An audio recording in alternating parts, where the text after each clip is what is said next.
Hello bachcho, let's read this question. The question says give reason why half-filled or fully filled orbitals provide more stability to the molecules, right?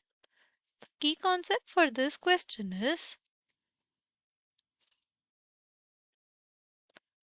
stability of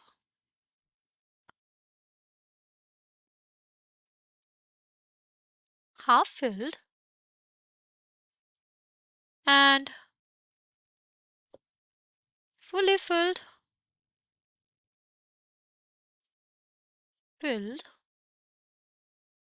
orbitals.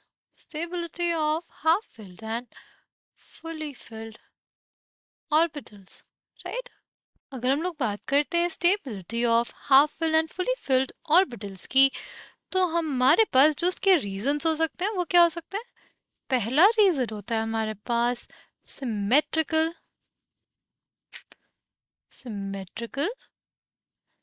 Distribution of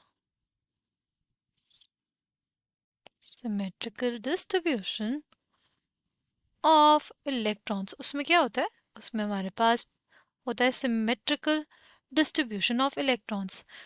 हमारे पास symmetrical distribution होने से क्या फायदा होता है? जैसे हमारे पास क्या है, डी ऑर्बिटल्स हमारे, राइट, 2 3 4 5, राइट। अगर D5 कॉन्फ़िगरेशन लिखें तो हमारे पास कैसी आएगी? कुछ ऐसी आएगी, राइट। कैसी कॉन्फ़िगरेशन होगी? D5 कैसी कॉन्फ़िगरेशन होती है? हाफ फिल्ड कॉन्फ़िगरेशन है, राइट। अब अगर हमारे पास हाफ फिल्ड कॉन्फ़िगरेशन है तो क्या होगा? इसमें जो इलेक्ट्रॉन्स होंगे जो सेम सबशेल में है, they have equal energy, right. इनमें सिर्फ क्या डिफरेंस है? डिफरेंस है स्पेशल डिस्ट्रीब्यूशन का। यानी बेसिकली हमारे पास सिमेट्रिकल डिस्ट्रीब्यूशन होने से क्या हो जाएगा? हमारे पास जो शील्डिंग होती है एक दूसरे की, वो कम होती है और हमारे पास they are strongly attracted by the nucleus. ये जो हमारे पास सिमेट्रिकल डिस्ट्रीब्यूशन ऑफ इलेक्ट्रॉन्स है उसके वजह से अल्टीमेटली हमारे पास ये जो ऑर्बिटल्स होते हैं they are strongly attracted by the nucleus। अगर strongly attracted by the nucleus होंगे तो क्या होगा? ये ज़्यादा स्टेबल होंगे, राइट। इनके आपस में जो शील्डिंग है वो बहुत ज़्यादा क्या है? कम है। तो इलेक्ट्रॉन्स हैं they are strongly attracted towards the nucleus, hence उनकी एनर्जी जो है वो कम है, यानी ये ज़्यादा स्टेबल है, ठीक है। नाउ सेकंड की बात करते हैं। सेकंड पॉइंट है होगा हमारे पास, वो हमारे पास हो जाएगा एक्सचेंज एनर्जी का, राइट। इनकी जो एक्सचेंज एनर्जी होती है वो हमारे पास मैक्सिमम होती है। एक्सचेंज एनर्जी इनकी जो होती है वो मैक्सिमम होती है, राइट। क्या होती है फिर एक्सचेंज एनर्जी, वो भी समझ लेते हैं। देखो सपोज हमारे पास 5 ऑर्बिटल्स हैं, राइट। D5 कॉन्फ़िगरेशन हो गई। तो ये जो इलेक्ट्रॉन्स हैं, राइट, ये जो इलेक्ट्रॉन्स हैं हमारे पास, ये ये जो ऑर्बिटल्स हमारे सारे डीजेनरेट है, राइट। तो ये जो ऑर्बिटल्स हैं बेसिकली, इसमें क्या हो सकता है?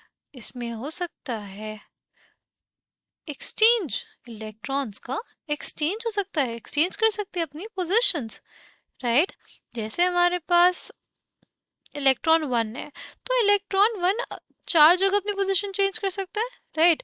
या तो वो इधर चले जाए, या तो इधर चले जाए, या तो थर्ड में चला जाए, या तो फोर्थ में चला जाए, राइट। तो हमारे पास इलेक्ट्रॉन 2 होगा। सपोज ये 5d ऑर्बिटल्स हो गए, ये हमारे 5 इलेक्ट्रॉन्स हो गए। तो जो हमारा इलेक्ट्रॉन 2 है वो कहाँ कहाँ एक्सचेंज हो सकता है? ये थर्ड में, फोर्थ में और फिफ्थ में, राइट। ऐसे अगर हमारे पास इलेक्ट्रॉन 3 की बात करते हैं तो इलेक्ट्रॉन 3 जो होगा ना वो हमारे पास कहाँ कहाँ होगा? एक्सचेंज कहाँ कहाँ हो सकता है? वो हमारे पास एक्सचेंज हो सकता है यहाँ पे और यहाँ पे, राइट। और लास्ट वाला जो हमारा इलेक्ट्रॉन है, इलेक्ट्रॉन 4, वो कहाँ पे से एक्सचेंज हो सकता है? इलेक्ट्रॉन 4 हमारे पास एक्सचेंज हो सकता है